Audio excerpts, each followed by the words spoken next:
Приветствую уважаемых подписчиков и гостей нашего канала. Перед просмотром ставьте лайк, подписывайтесь на канал и не забывайте нажимать на колокольчик. Он стал первым осужденным по статье «Организация преступного сообщества лицом, занимающим высшее положение в преступной иерархии». О том, чем занималась группировка Гальского и как бандиты пытались помешать расследованию.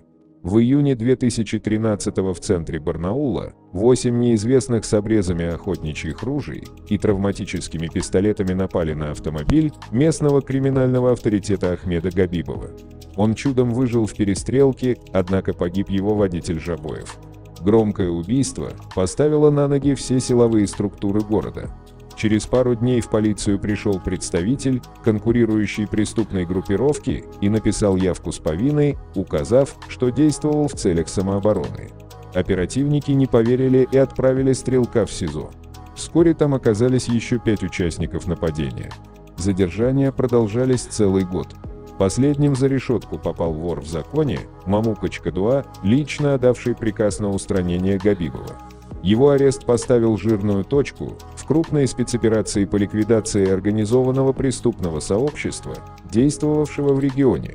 Интерес к алтайским бизнесменам уроженец Абхазии и житель столицы Мамука Чкадуа проявил, когда в удмуртской колонии скончался вор в законе Нурахман Мамыров по кличке Мутай, главенствовавший в криминальной иерархии края с начала 1990-х. Чкадуа назначил ответственным за регион ближайшего подчиненного Ширали Хатамова по кличке Саша Узбек. Преступное сообщество Мамуки Гальского специализировалось на вымогательстве и делилось на две организованные преступные группы. В первую входили так называемые торпеды, спортивные молодые люди, накачанные воровской романтикой. Они обеспечивали прикрытие второй группировки, рассказывает следователь по особо важным делам первого отдела Следственного управления Следственного комитета России по Алтайскому краю майор юстиции Алексей Вдовенко. В ней состояли приближенные Саши Узбека. Сначала они поставили на счетчик всех бизнесменов Барнаула, осуществляющих грузовые и пассажирские перевозки.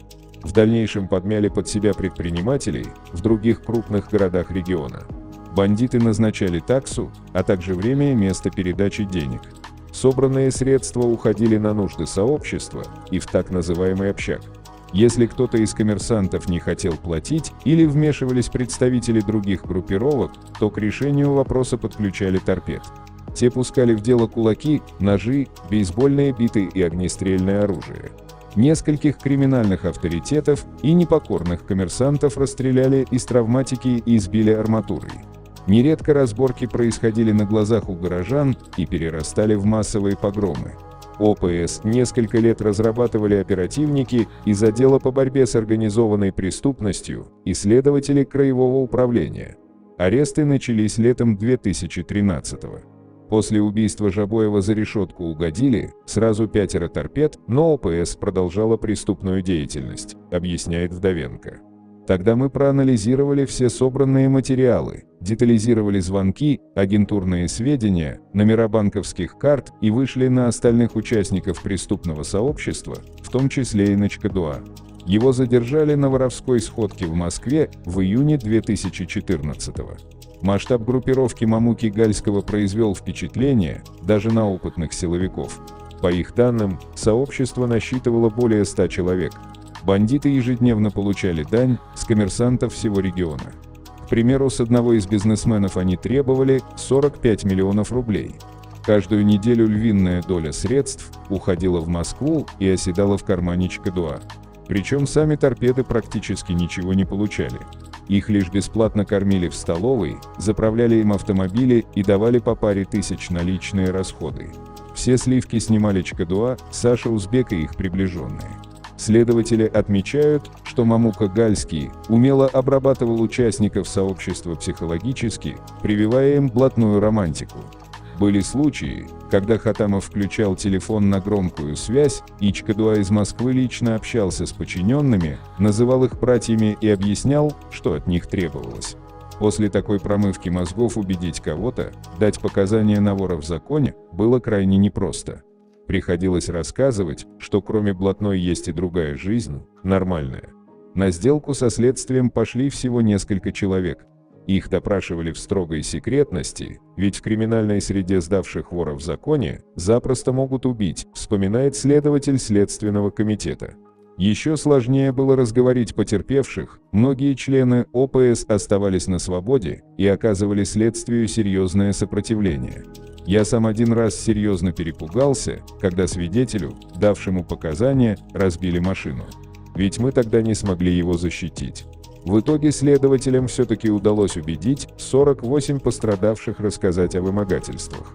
Благодаря этому на нары отправили 21 человека, в том числе и маму Кугальского. Уголовное дело составило более 120 томов. Суд признал Чкадуа виновным по статье 210 часть 4 Уголовный кодекс Российской Федерации организация преступного сообщества лицом, занимающим высшее положение в преступной иерархии, и назначил 17 лет колонии строгого режима, хотя ему грозило пожизненное. Подсудимый обжаловал это решение, но безуспешно. На днях приговор вступил в законную силу. Вор в законе – высшая ступень в преступной иерархии. Этот статус подкрепляется многим – манерой общения с подчиненными, взаимодействием с другими ворами и выполнением определенных функций, объясняет Вдовенко. Мы получили достаточно сведений, подтверждающих авторитет Чкадуа, так называемые прогоны с зон от других воров, переписки в соцсетях, банковские счета, куда приходили крупные суммы денег из разных источников и так далее. Словом, нам удалось доказать, что обвиняемый, используя свое положение, создал преступное сообщество. По словам следователя, 47-летнего Чкадуа, имеющего несколько судимостей за хранение наркотиков, короновали еще в 1990-х. Один срок он отбывал на Алтае, вероятно, поэтому впоследствии и решил подмять под себя этот регион. Во время следствия Чкадуа вел себя очень уверенно, вину не признавал, от сотрудничества отказывался, но в то же время не дерзил и не хамил, резюмирует следователь. Любой жулик понимает, что он преступник, поэтому с силовиками общается нормально. Были моменты, когда Чкадуа с подачи адвоката пытался схитрить и затянуть следствие, но им это не удалось. Приговор Мамуке Гальскому, вынесенный по статье «Организация преступного сообщества лицом, занимающим высшее положение в преступной иерархии», первый в России. Аналогичная статья сначала фигурировала в уголовном деле другого преступного авторитета, Шакра Молодого, однако в итоге следствие ограничилось обвинением в вымогательстве.